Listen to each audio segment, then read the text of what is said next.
Pessoal, tudo bem com vocês? Eu espero que sim. Eu sou o Leonardo Figueiredo e você está na plataforma de treinamentos online da. Seja bem-vindo de volta. Vamos dar continuidade ao nosso módulo. Então, vem comigo que eu te explico. Vamos ao compartilhamento da tela. Exemplo de marcação e rotulagem para as áreas. Aqui a gente tem meio explosivo, pode ser gases, vapores ou névoas. Aqui a gente pode ter 1G, 2G ou 3G.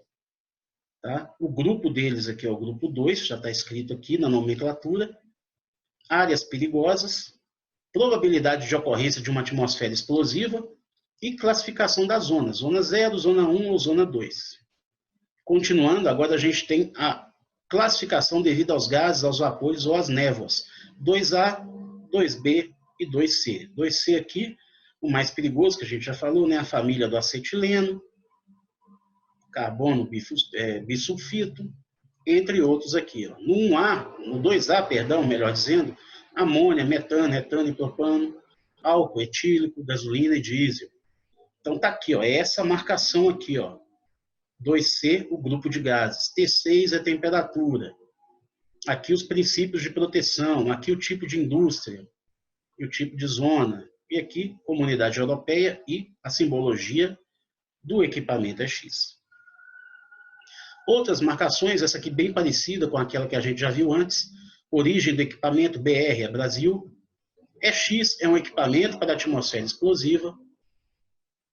DE aqui o tipo de proteção, né? EXD e EXE, ou seja, ele tem as duas, né? A prova de explosão e segurança aumentada. 2C aqui no caso é o grupo dos gases. T3 a classe de temperatura que ele vai encaixar.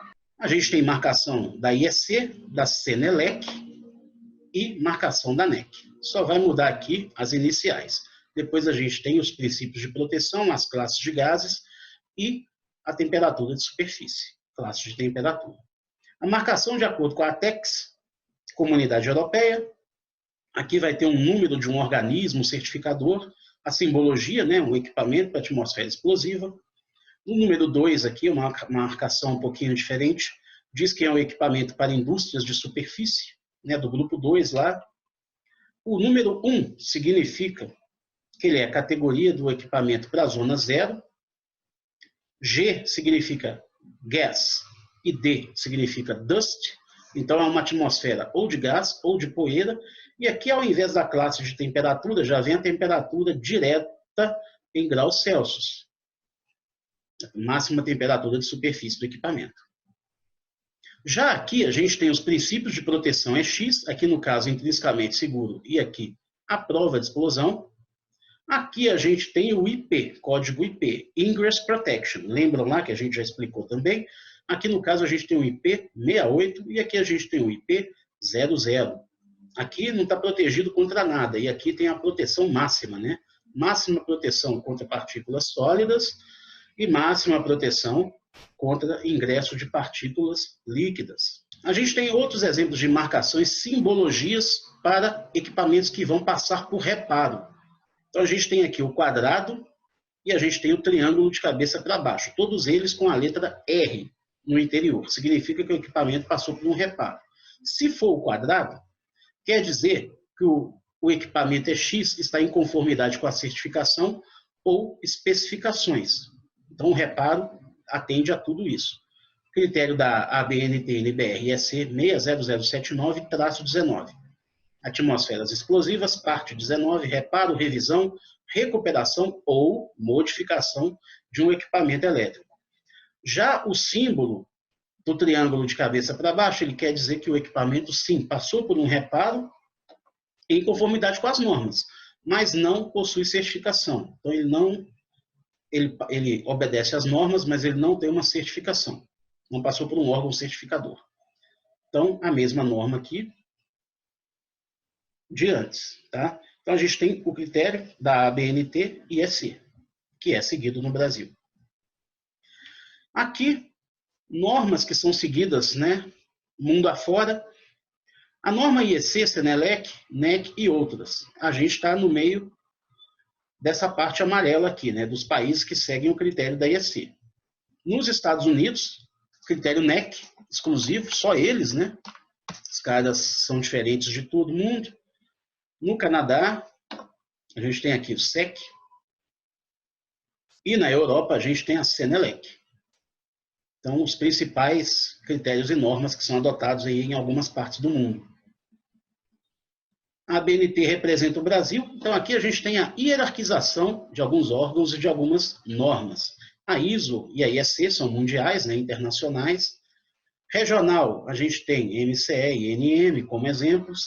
A DIN e a NEC como normas estrangeiras, né? A DIN é a que padronizou toda a simbologia, né? Tanto para áreas classificadas quanto para equipamentos EX, então alemã, então é uma norma internacional, né? Estrangeira, na verdade.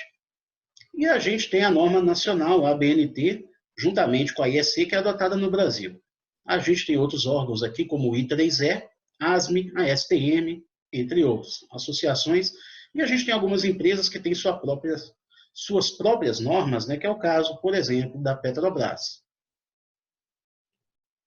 Origem dos principais órgãos certificadores mundo afora, a gente tem aqui a UL, né, o S, a gente tem a UL do Brasil, no Brasil a gente também tem o Inmetro, tem a SA, né, na América do Norte, no Canadá, PTB na Europa, PCT ali na Ásia e na Rússia, a gente tem o Lloyd, né, Germanischer Lloyd, a gente tem o IEC e o ISEX. Só para citar alguns órgãos certificadores, né? A gente tem o BVQI, né, o Bureau Veritas, como vários outros. A estrutura brasileira de normalização e certificação, ela é composta segundo este organograma aqui. Acima de todo mundo, a gente tem um CIMETRO, Sistema Nacional de Metrologia, Normalização e Qualidade Industrial. Tá? A gente tem um COMETRO, que é o Ministério do Desenvolvimento, né, ligado aí ao Ministério do Desenvolvimento da Indústria e Comércio Exterior. Abaixo do COMETRO, a gente tem o INMETRO, muito conhecido, né, Comissão Técnica para Atmosferas Explosivas está ligada ao INMETRO. Abaixo deles aí a gente tem a parte da normalização com a ABNT, e os outros ramos a gente tem a qualidade industrial e a metrologia. E aí a gente tem toda uma rede nacional de metrologia e a rede nacional de calibração. Alguns exemplos aí de como especificar um equipamento e como não especificar um equipamento. Então vamos ver aqui a primeira parte que está em verde, né, a parte correta. Então, sempre que for especificar um equipamento elétrico para instalação nas áreas classificadas, deve ser descrito na folha de dados o tipo ou os tipos de proteção necessários, né, ou requeridos, ou aceitáveis para aquela condição.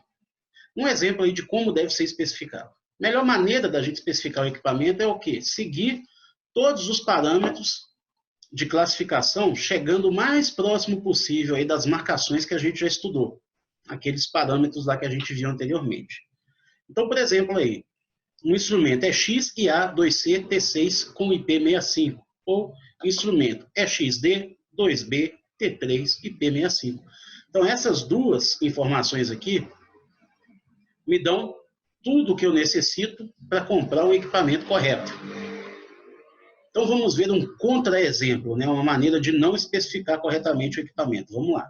Não deve ser especificado somente a classificação da área, do local de instalação, porque isso vai transferir a definição do tipo de proteção, né, do tipo do equipamento para o fornecedor, que aí ele fica livre para te oferecer qualquer tipo de proteção que seja adequado para aquela área em questão. Por exemplo, se você falar que você quer um equipamento para a zona 2, então ele fica livre para te indicar qualquer um, inclusive um equipamento mais caro, que só pode ir para a zona 0. Porque o equipamento que vai para a zona 0, ele atende a zona 2. Então ele é mais caro, o cara pode te vender, né? O fornecedor pode te vender o equipamento muito mais caro do que aquele que você precisa.